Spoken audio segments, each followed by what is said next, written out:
Bismillahirrahmanirrahim. Assalamualaikum warahmatullahi wabarakatuh. Alhamdulillahirabbil alamin wassalatu wassalamu ala sayyidina Muhammad wa ala alihi sayyidina Muhammad amma ba'du. Alhamdulillahirabbil alamin. Pada hari ini masih kita diberi kesempatan oleh Allah Subhanahu wa taala, dan sholawat serta salam kita hadiahkan kepada baginda Nabi Muhammad sallallahu alaihi wasallam.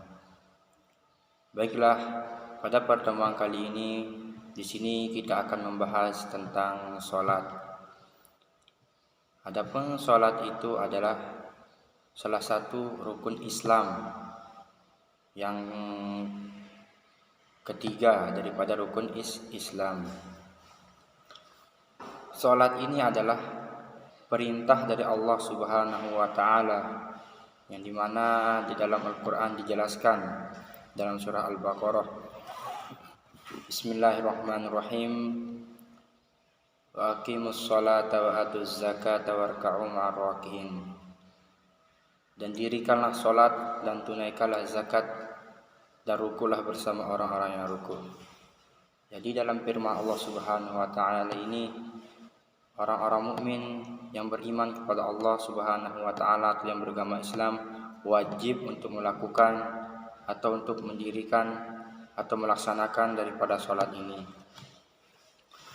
Adapun sholat ini menurut bahasa dan istilah, kata sholat ini adalah bentuk masdar daripada tasrif dan fi'il madhi, yaitu shalla yasilu sholatan, yang kemudian menjadi as-sholat. Makna sholat menurut bahasa ini adalah as-sholatu lughatan ad-du'a. Sholat menurut bahasa itu adalah doa. Adapun menurut istilahnya adalah beberapa perkataan dan beberapa perbuatan yang dimulai dengan takbir, yang disudahi dengan salam, atau yang diakhiri dengan salam dengan niat yang tertentu. Jadi dapat kita simpulkan bahwa pengertian sembahyang itu atau sholat itu adalah beberapa perkataan dan beberapa perbuatan yang diawali dengan niat atau yang diawali dengan takbir beserta niat, yang kemudian diakhiri dengan salam dengan niat yang tertentu. Arti niat tertentu di sini misalkan kita berniat kita sembahyang sholat zuhur, maka niat kita adalah sholat zuhur. Itulah pengertian sholat. Sebelum orang melakukan sholat, terlebih dahulu dia mengetahui syarat-syarat wajib sholat dan rukun daripada sholat tersebut.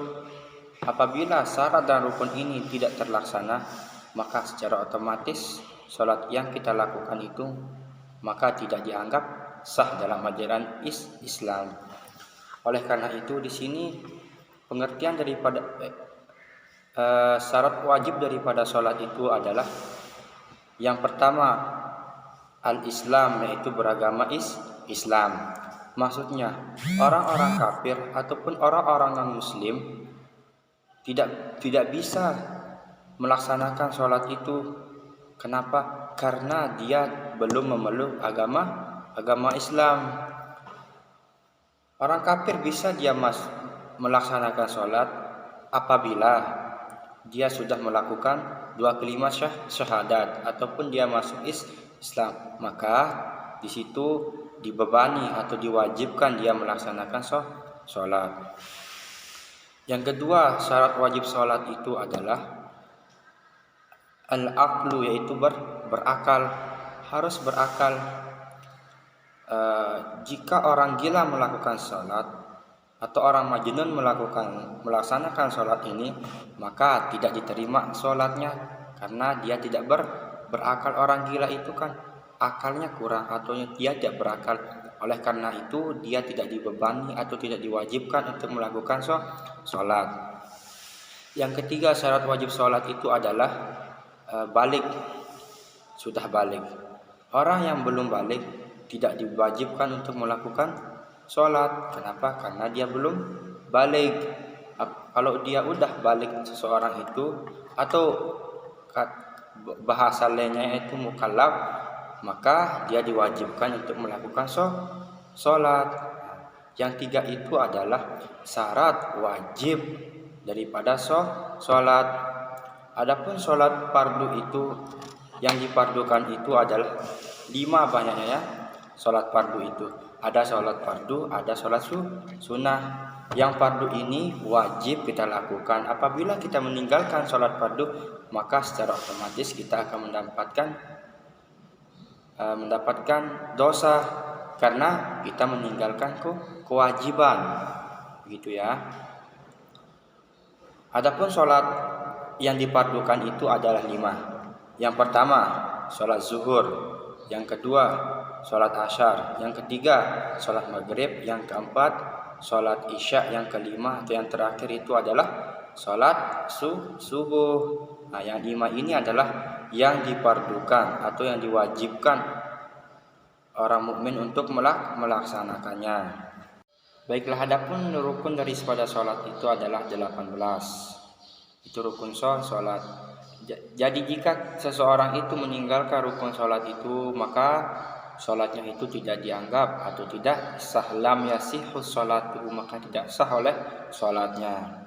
Yang pertama niat. Niat ini ada 2, ada niat lafaz, ada niat dalam hati. An-niyatu fil qalbi, niat itu di dalam hati. Misalkan usolli pada zuhri ila akhiri, ini merupakan niat lafaz. Adapun niat dalam hati itu kita baca dalam hati.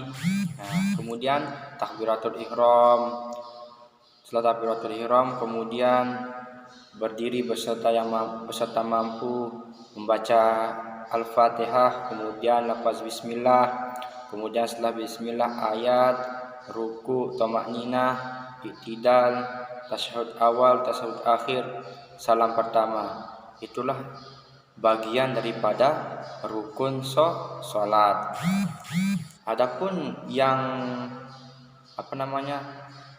yang membatalkan sholat itu adalah yang pertama itu ketika kita sholat kemudian kita berbicara secara sengaja, maka secara otomatis sholat kita itu tidak sah. Kenapa? Karena kita berbicara dengan sengaja. Kemudian pingin kencing, pingin baul dan goid, kencing dan berak, ini adalah yang membatalkan daripada sholat. Kemudian ketika kita berniat, kemudian setelah kita sudah pertengahan sholat, kemudian niat kita keluar daripada sholat, maka sholat kita tidak sah. Inilah yang membatalkan sholat ya. Adapun sholat itu ada sholat sendiri dan adapun sholat berjamaah. Sholat sendiri itu adalah sholat yang dilakukan sendiri-sendiri, tetapi pahalanya itu beda dengan pahalanya sholat orang berjamaah. Adapun sholat berjamaah sebenarnya sholat secara bersama ataupun sholat secara berjamaah.